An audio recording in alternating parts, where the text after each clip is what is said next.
వీక్షిస్తున్న మీ అందరికీ యేసుక్రీస్తు నామమున వందనములు. జీసస్ కేర్స్ మినిస్ట్రీస్ వారి యేసే నా ఆదరణ అను కార్యక్రమునకు స్వాగతము. ఇప్పుడు మా నాన్నగారు పాస్టర్ వై మోహన్ రావు గారు దైవ సందేశం అందించెదరు. ప్రభునందు ప్రియులారా, దేవుని వాక్యాన్ని ప్రతి వారము కూడా శ్రద్ధతో వీక్షిస్తున్నందుకు దేవుని తరఫున మీ అందరికీ నా వందనాలు తెలియచేస్తూ ఉన్నాను. అంతేకాకుండా దేవుడిచ్చినటువంటి ఈ గొప్ప సదావకాశాన్ని బట్టి ముందుగా దేవునికి ఎన్నో కృతజ్ఞతాస్తుతులు చెల్లించుతూ ఉన్నాను. First I am very thankful to God given this great opportunity to share this word of God with you happily. దేవుని యొక్క వాక్యాన్ని చదువుకునే ముందు చిన్న ప్రార్థన చేసుకుందాం. అందరూ తలలు ఉంచి కళ్ళు మూసుకొనవలసిందిగా కోరుచున్నాను. ప్రేమ కలిగిన మా తండ్రి, కృప కలిగిన మా నాయన, మీ పరిశుద్ధమైన పాదములకు స్తుతులు స్తోత్రములు చెల్లించుకుంటున్నాం ప్రభువా. ఇదిగో నా నాయన, ఈ టీవీ కార్యక్రమం ద్వారా మీ వాక్యాన్ని విత్తగలిగేటువంటి భాగ్యాన్ని దయచేశారు. మీ స్తోత్రములు చెల్లించుకుంటున్నాం తండ్రి. ఇదిగో నా ప్రభా, మీ యొక్క వాక్యాన్ని ఎంతమంది అయితే వినుచున్నారో నా ప్రభా, వారందరిపై మీ మెండైన దీవెనలను ఉంచండి తండ్రి. నా ప్రభా, వాక్యాన్ని వినటానికి తగినటువంటి ఆసక్తిని మీ ప్రియబిడ్డలకు కలుగు చేయండి తండ్రి. ఎవరైనా వ్యాధిగ్రస్తులు ఉంటే నా ప్రభా, వారి యొక్క గాయములను ముట్టండి, స్వస్థత అనుగ్రహించండి తండ్రి. కుటుంబంలో శాంతి సమాధానములు లేనటువంటి వారికి మీ యొక్క శాంతిని సమాధానాన్ని అనుగ్రహించండి నా ప్రభువా. కుటుంబంలో గొప్ప మేళ్ళు దయచేయండి. వాక్యాన్ని వినిచున్న మీ ప్రియబిడ్డలపై మీ మెండైన దీవెనలను ఉంచండి నాయన.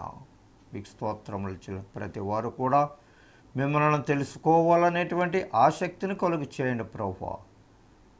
రక్షణ లేనటువంటి వారికి రక్షణ కలుగు చేయండి. మారు మనసును దయచేయండి ఆయన. మీటుకు మీ అందు భయభక్తులు కలిగేటువంటి జీవితాన్ని ప్రతి ఒక్కరికి దయచేయమని ఈ చిన్ని మనములు మీ పరలోక సన్నిధిలో చేరనేమని మా ప్రభును ప్రియకుమారుడైన యేసునామమున వేడుకుంటున్నాం తండ్రి. ఆమేన్. ప్రియమైన దేవుని బిడ్డలారా, వాక్యాన్ని చదువుకుందాం. దేవుని యొక్క వాక్యం చాలా విలువైనది, సత్యమైనది. ఇటువంటి సత్యమైనటువంటి సువార్తను ప్రతివారు కూడా శ్రద్ధగా విని ప్రభువైన యేసుక్రీస్తు వారిని నిజమైనటువంటి రక్షకుడుగా మీ హృదయములలో అంగీకరించి వాక్య ప్రకారంగా జీవించేటువంటి భాగ్యాన్ని ప్రతి ఒక్కరూ కూడా దేవునిని అడుగుకోవాలి. దేవుడిచ్చేటువంటి రక్షణ భాగ్యము కొరకు ఎదురు చూడాలి.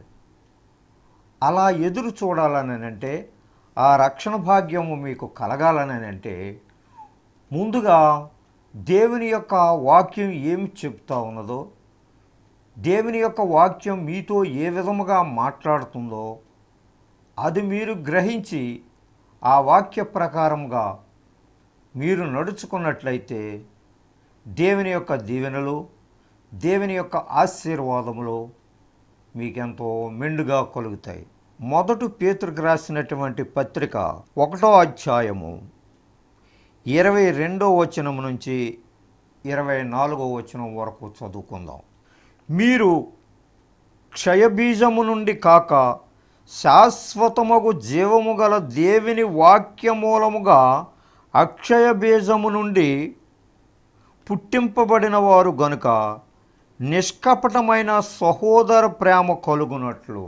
క్షయబీజము నుండి కాక శాశ్వతమగు జీవము గల దేవుని వాక్యమూలముగా అక్షయ బీజము నుండి పుట్టింపబడిన వారు గనుక నిష్కపటమైన సహోదర ప్రేమ కలుగునట్లు.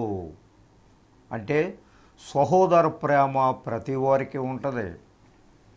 ఇతరులను చూసి గౌరవించాలనేటువంటి తాపత్రయం ప్రతి వారికి కలుగుతుంది. అయితే నిష్కపటమైనటువంటి సహోదర ప్రేమ కావాలని అంటున్నారు.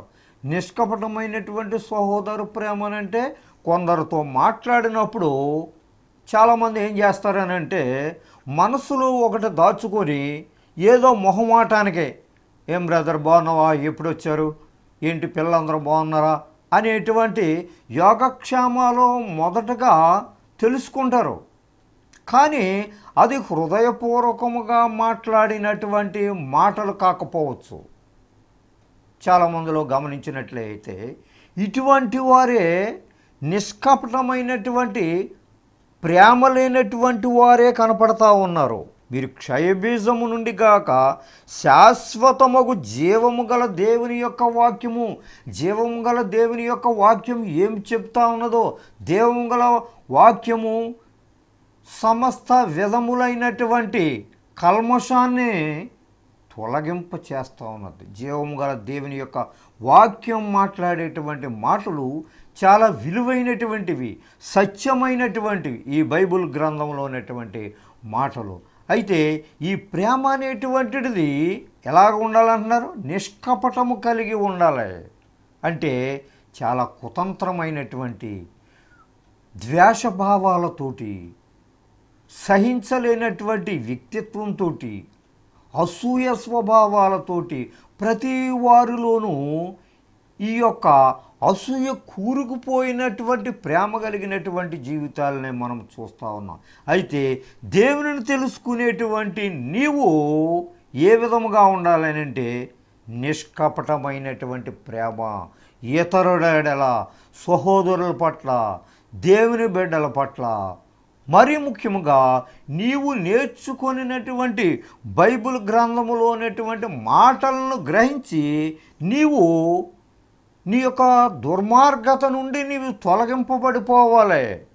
ఇలా దుర్మార్గత నుండి నువ్వు తొలగింపపోయినట్లయితే నీకు ప్రేమ, మంచి ప్రేమ నీ మనసులో నుంచి పుట్టుకొస్తుంది. దానినే నిష్కపటమైనటువంటి ప్రేమ కలిగి ఉండాలని చెప్పేసి అంటున్నారు. మీరు సత్యమునకు విధేయులవుట చేత మీ మనస్సులను పవిత్రపరచుకొనిన వారయుండి. చూసారా, మీరు సత్యమునకు విధేయులవుట చేత. ఎల్లప్పుడూ కూడా దేవుని వాక్యము నిర్మలమైనది, సత్యమైనది. అంటే యథార్థమైనటువంటి మాటలే నీవు ఇప్పుడు కూడా మాట్లాడుతూ ఉండాలి. యథార్థమైనటువంటి పనులనే నీవు చేస్తూ ఉండాలి. ఇతరుల పట్ల మంచి స్వభావం కలిగినటువంటి మనసుతోటి నువ్వు కలిగి ఉండాలి.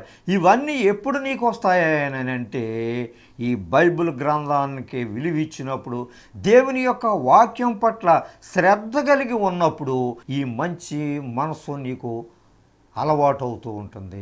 దేవుని నీవు ఎక్కువగా ప్రేమించినట్లయితే, దేవుని యొక్క పరిశుద్ధ గ్రంథంలోని మాటలు నీవు రుచి చూసినట్లయితే నీవేం చేస్తావంటే మంచి మనసును నీవు నేర్చుకుంటావు. మంచి మనసును, సత్యమునకు విధేయులవటం వల్ల, అంటే సత్యాన్ని నీవు గౌరవించినట్లయితే ఆటోమేటిక్గా నీవు అన్నీ కూడా పొందుకోగలవు అని బైబిల్ గ్రంథం చెప్తుంది.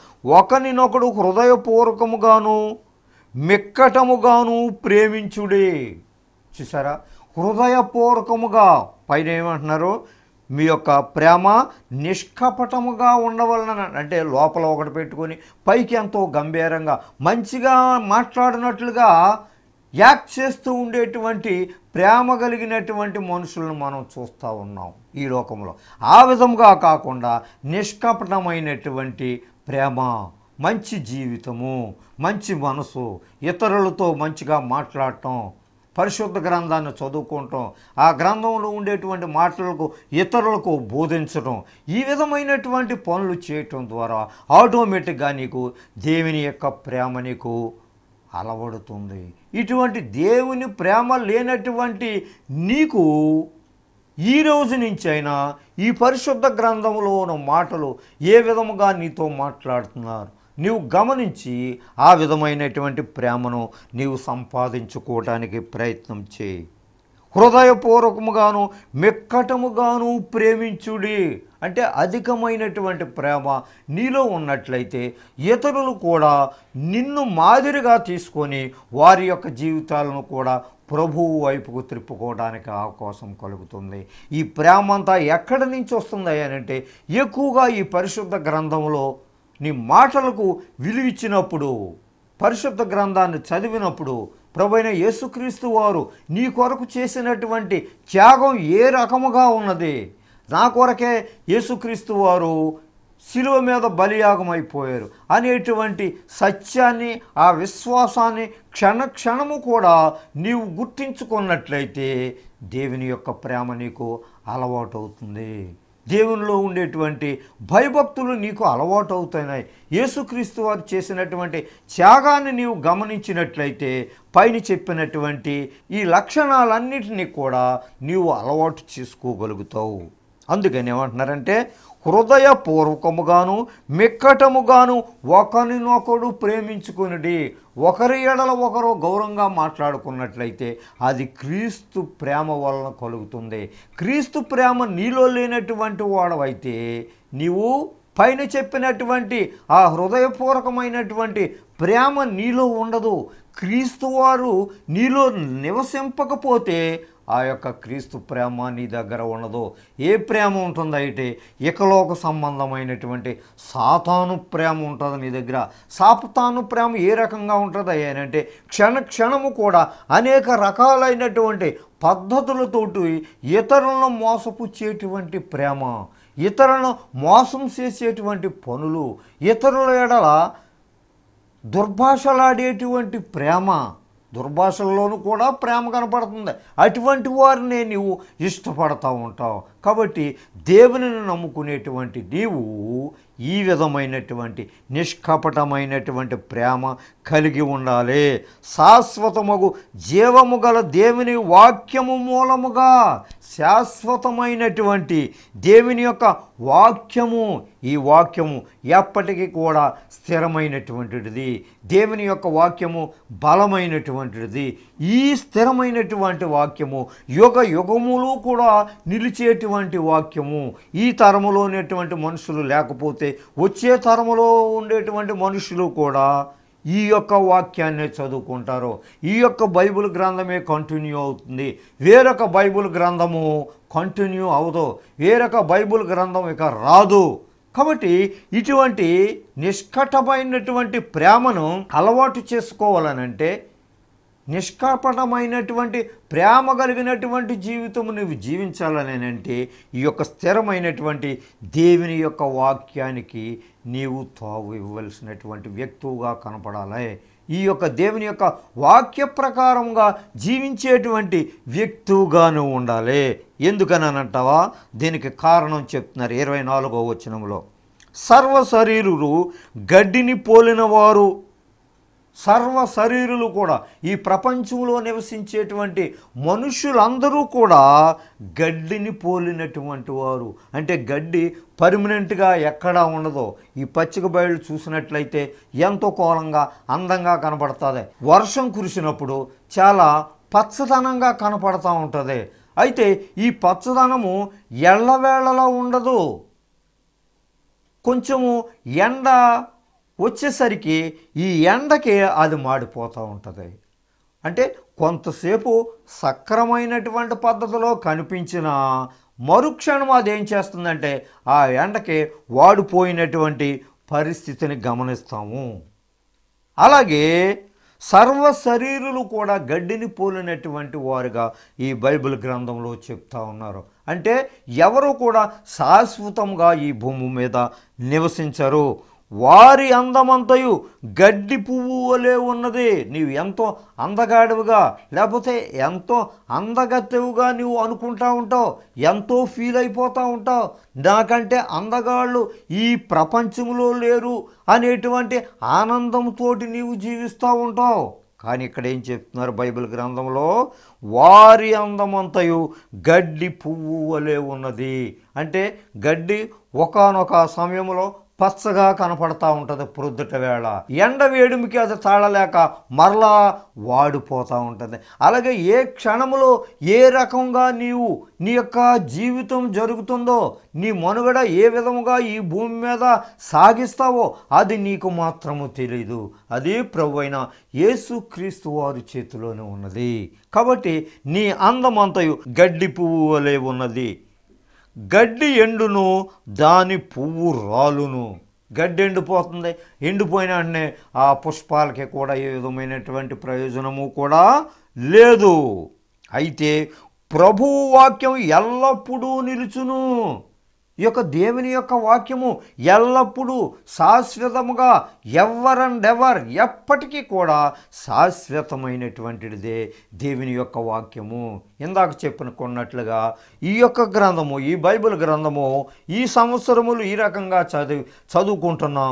వచ్చే సంవత్సరంలోనూ కూడా ఇదే ఉంటుంది, పై సంవత్సరంలో కూడా ఇదే ఉంటుంది.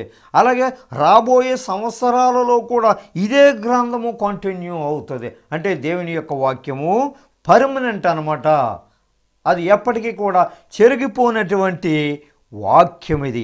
ఇటువంటి పర్మనెంట్ అయినటువంటి దేవుని యొక్క వాక్యాన్ని నీవు ఎల్లప్పుడూ కూడా చదువుకోవాలి. దేవుని యొక్క వాక్యము పట్ల నీవు శ్రద్ధ కలిగి భయభక్తులు కలిగేటువంటి జీవితాన్ని నీవు జీవించాలి. ఎందుకనంటే సర్వ శరీరులు గడ్డిని పోలినటువంటి వారని దేవుని యొక్క వాక్యం సెలవిస్తూ ఉన్నది. కాబట్టి నీ యొక్క ఊపిరి ఉంటుండగానే నీ జీవితాన్ని సక్రమమైనటువంటి పద్ధతిలో నడిపించగలిగేటువంటి ఈ యొక్క వాక్యాన్ని నీవు మనసునందుంచుకున్నట్లయితే నీవు ధన్యుడువు. అంతేకాదు ఈ యొక్క వాక్యాన్ని ఇతరులకు పంచిపెట్టడం ద్వారా నీకు అధిక సంతోషం కలుగుతుంది. అంటే దేవుని యొక్క వాక్యాన్ని ప్రతి వారికి నేను చెప్తా ఉన్నాను. అనేక మందికి రక్షణ భాగ్యాన్ని క్రీస్తు ద్వారా నేను వినిపింపు చేశాను.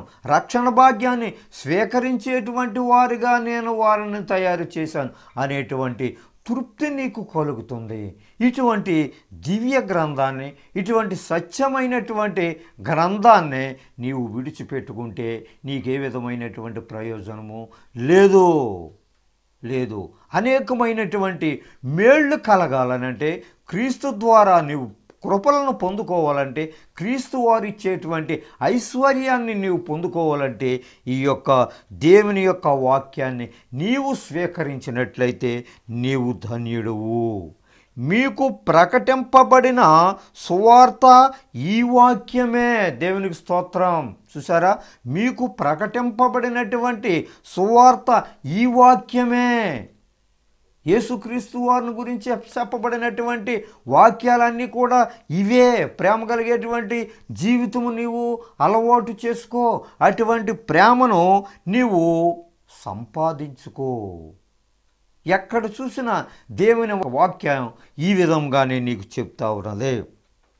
2వ అధ్యాయంలో ప్రభు దయాళుడని మీరు రుచి చూసి ఉన్న ఎడల సమస్తమైన దుష్టత్వమును, సమస్తమైన కపటమును, వేషధారణను, అసూయను, సమస్త దూషణ మాటలను మాని క్రొత్తగా జన్మించిన శిశువును పోలిన వారై నిర్మలమైన వాక్యమును పాల వలన రక్షణ విషయములలో ఏనుగున విగిత్తమో ఆ పాలను అపేక్షించుడి. దేవునికి స్తోత్రం. చూసారా, ప్రభువు దయాళుడని మీరు రుచి చూసి ఉన్న ఎడల సమస్తమైనటువంటి దుష్టత్వమును మాని. చూసారా, ఈ దుష్టత్వాన్ని తీసివేసుకోమని అంటున్నారు. దేవుని ఎరిగినటువంటి నీవు, దేవుని తెలుసుకునేటువంటి నీవు, క్రైస్తవ జీవితాన్ని అలవాటు చేసుకునేటువంటి నీవు సమస్త విధమైనటువంటి దుష్టత్వాన్ని తీసివేసుకో. ఒకవేళ భక్తిపరుడుగా నీవు చలామణి అవుతున్నావేమో, కానీ ఏదో కొంత దుష్టత్వం నీలో ఏదో ఒక మూల దాగి ఉన్నది. అటువంటి దుష్టత్వాన్ని నీలో నుండి తీసివేసుకో. ఈ రోజు నుంచైనా దేవుడు చెప్పేటువంటి మాట, దుష్టత్వాన్ని మానుకొని సమస్త విధమైనటువంటి కపటమును, కపటము గల ప్రేమను, కపటము గల మాటలను, కపటము గల భక్తిని, ప్రతిదీ కూడా నీలోనే కనపడతా ఉన్నదే. అయితే పైకి క్రైస్తవుడుగా నీవు చలామణి అవుతున్నావు.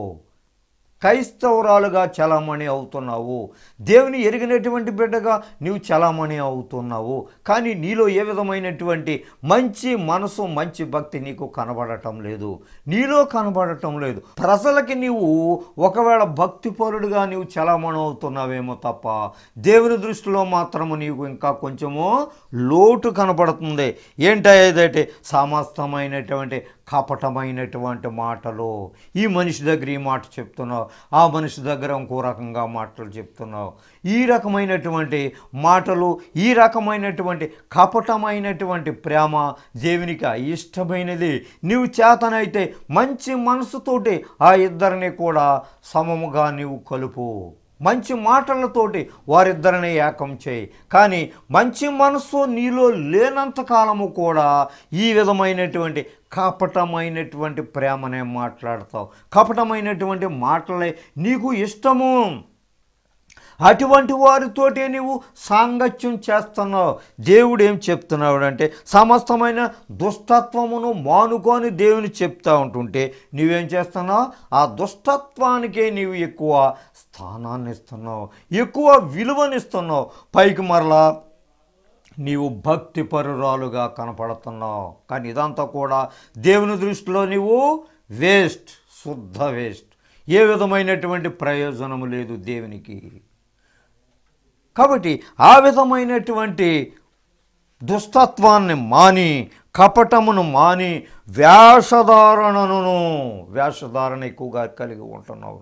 వేషధారణ అంటే లేనివి ఉన్నట్లుగా చెప్తున్నావు, ఉన్నవి లేనట్లుగా చూస్తున్నావు, అవి కూర్చి చెప్తా ఉన్నావు. నీలో ఉండేటువంటి గొప్ప టాలెంట్ అది. లేనటువంటి మాటలని నిజాలుగా చేస్తున్నావు. ఎంత గొప్పవాడవు నీవు మళ్ళీ దైవభక్తురాలువు. దేవుని తెలుసుకునేటువంటి నీవు ఇద్దరు వ్యక్తులని, ఇష్టము లేనటువంటి ఇద్దరు భార్యాభర్తలని నీవు కలపటానికి ప్రయత్నం చేయాలి తప్ప ఆ భార్యకు ఒక మాట చెప్తున్నావు, ఈ భర్తకు ఒక మాట చెప్తున్నావు, వాళ్ళిద్దరూ దెబ్బలాడుకుంటుంటే నీవు పక్క నవ్వుతున్నావు. ఇది నీలో ఉండేటువంటి ప్రేమ, నీలో ఉండేటువంటి త్యాగం, నీలో ఉండే భక్తితో కూడినటువంటి పనులు ఇవి నువ్వు చేస్తూ ఉండేవి. ప్రియమైనటువంటి దేవుని బిడ్డలారా, ఈ లోకంలో ఉండేటువంటి మనము ఇటువంటి పనులలో నిమగ్నమైపోయి ఉంటున్నాం మనం. కానీ దేవుడు నీ ప్రార్థన వినటానికే ఆయన ఇష్టపడటం లేదు, ఆయన అంగీకరించటం లేదు. నీవు ఎంత ప్రార్థన చేసినా. అందుకే ఈ లోటుపాట్లతో నీవు జీవిస్తున్నావు, ఈ కష్టకాలంలో నీవు జీవిస్తూ ఉన్నావు. పైకి హొంగు చేస్తున్నావు అంతే, కానీ నీలో ఏ విధమైనటువంటి తృప్తికరమైనటువంటి జీవితం నీలో లేదు. ప్రభువుని నీవు సంపాదించుకున్నట్లయితే, ప్రభువారి యందు నిమగ్నముగా నీవు ప్రార్థన చేసినట్లయితే, పైన ఈ విధంగా చెప్పినటువంటి మాటలు, ఈ విధంగా చెప్పినటువంటి ఈ స్వభావాలు నీలో లేనట్లయితే నీవు చేసేటువంటి ప్రార్థనకే దేవుడు జవాబు దయచేస్తాడు. అసూయను, సమస్త దూషణ మాటలను మాని క్రొత్తగా జన్మించిన శిశువును పోలిన వారే. క్రొత్తగా పుట్టినటువంటి శిశువుకి ఏ విధమైనటువంటి కుళ్ళి, ఏ విధమైనటువంటి కుట్ర, ఏ విధమైనటువంటి అసూయ స్వభావాలు ఆ చిన్న శిశువుకు ఉండవు. ఆ శిశువు ఎప్పుడు కూడా ఆ పాలనే మనం పట్టిస్తూ ఉండాలి ఆ చిన్న బిడ్డలకు. అటువంటి పాలను, దేవుని వాక్యం అనేటువంటి పాలను నీవు సమృద్ధిగా స్వీకరించినట్లయితే నీకు చక్కగా ఆరోగ్యం కలిగి ఉంటావు. సమస్త విధములైనటువంటి ఈ యొక్క భయంకరమైనటువంటి స్వభావాలను తీసివేసుకున్నట్లయితే దేవుని యొక్క వాక్యం ద్వారా నీకు చక్కని ఆరోగ్యం కలుగుతుంది, నీ మనసులో ప్రశాంతత కలుగుతుంది, నీ మనసులకి ఎల్లప్పుడూ కూడా ఆనందకరమైనటువంటి జీవితాన్ని ప్రసాదిస్తాడు. ఈ చెడ్డ స్వభావాలు ఉన్నంతకాలము కూడా నీ బ్రతుకు ఎప్పుడు కూడా కిందే ఉంటుంది తప్ప పైన దేవుడు ఉంచడు. కాబట్టి మంచి జీవితాన్ని జీవించటానికి మనందరము కూడా దేవుని యొక్క వాక్య ప్రకారంగా మనము తెలుసుకొని దేవుని వాక్య ప్రకారంగా జీవించినట్లయితే ఆయన యొక్క కృపలకు మనము దగ్గర జీవితాన్ని పొందుకొని ఉంటాం. ఆయన ఇచ్చేటువంటి ఆశీర్వాదాన్ని పొందుకోవడానికే మనము సిద్ధపడదాం. అటువంటి కృప దేవుడు మనకు దయచేయనుగాక. రోమేలకు రాసిన పత్రిక 12వ అధ్యాయము 3వ వచనం నుంచి 10వ వచనం వరకు ఇలా రాయబడి ఉన్నది. తన్ను తాను ఎంచుకొన తగిన దానికంటే ఎక్కువగా ఎంచుకొనక దేవుడు ఒక్కొక్కనికి విభజించి ఇచ్చిన విశ్వాస పరిమాణ ప్రకారము తాను స్వస్థ బుద్ధి గలవాడొకటకై తగిన రీతిగా తన్ను ఎంచుకొనవలనని నాకు అనుగ్రహింపబడిన కృపను బట్టి మీలోనున్న ప్రతివానితోనూ చెప్పుచున్నాను. ఒక్క శరీరములో మనకు అనేక అవయవములుండినను ఈ అవయవములన్నింటికీ ఒక్కటే పని ఎలాగూ ఉండదో అలాగే అనేకులమైన మనము క్రీస్తులో ఒక్క శరీరముగా ఉండి ఒకనికొకరము ప్రత్యేకముగా అవయవములమై ఉన్నాము. మనకు అనుగ్రహింపబడిన కృప చొప్పున వేర్వేరు కృపావరములు కలిగిన వారమై ఉన్నాము గనుక ప్రవచన వరమైతే విశ్వాస పరిమాణము చొప్పున ప్రవచింతము, పరిచర్య అయితే పరిచర్యలోను, బోధించువాడైతే బోధించుటలోను, హెచ్చరించువాడైతే హెచ్చరించుటలోను పని కలిగి ఉందుము. పంచిపెట్టువాడు శుద్ధ మనసుతోనూ, పై విచారణ చేయువాడు జాగ్రత్తతోనూ, కరుణించువాడు సంతోషముతోనూ పని జరిగింపవలెను. మీ ప్రేమ నిష్కపటమైనదై ఉండవలెను. చెడ్డదానిని అసహించుకొని మంచిదానిని హత్తుకొని ఉండుడి. చిన్న ప్రార్థన చేసుకుందాం ప్రియులారా. అందరూ కళ్ళు మూసుకోనండి. కృపగలగడు మా నాయన, ఈ వాక్యం ద్వారా నా ప్రభా మీరు మాతో మాట్లాడి ఉన్నారు నాయన.